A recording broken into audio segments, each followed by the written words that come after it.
இயேசுவானவருடைய மிக நீளமான உரையாடல் என்று பதிவு செய்யப்பட்டது இந்த உரையாடல். இயேசுவானவர் அதிக நேரம் உரையாடி இருக்கிறார் என்று சொல்லுவோமானால் இந்த வேத பகுதியிலே இந்த நபரோடு கூட தான் அதிக நேரமாக உரையாடி இருக்கிறார் என்பதாக வேதம் சொல்கிறது. இந்த உரையாடலின் நிமித்தமாக என்னென்ன நன்மைகள் மாற்றங்கள் ஏற்பட்டன? இயேசுவானவருக்கும் இந்த சமாரிய ஸ்திரீக்கும் இடையிலான இந்த உரையாடலில் அந்த சமாரிய ஸ்திரீ பெற்றுக்கொண்ட நன்மைகள் அது மாற்றங்கள் என்னென்ன? முதலாவது பாருங்கள், தேவனோடு கூட உரையாடும் பொழுது அறியாமை என்பது அகன்று விடுகிறது. இந்த உரையாடல் தேவனோடு கூட நாம் உரையாடும் பொழுது இந்த உரையாடல் நம்முடைய அறியாமையை அகற்றுகிறதாக காணப்படுகிறது. இரண்டாவது, தேவனோடு கூட உரையாடும் பொழுது அவரை குறித்து நாம் ஆழமாக அறிந்து கொள்ள முடியும்.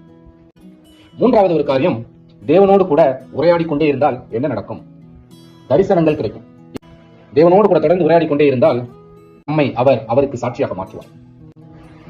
அந்த பெண்ணின் சாட்சியின் நிமித்தமாக அநேகர் அவர் மேல் விசுவாசம் உள்ளவர்கள் ஆனார்கள் என்பதாக வேதம் சொல்கிறது. பிரியமானவர்களே, அவரோடு கூட தொடர்ந்து உரையாடி கொண்டே இருந்த பெண் இப்போது அவருக்கு சாட்சியாக மாறியிருக்கிறது.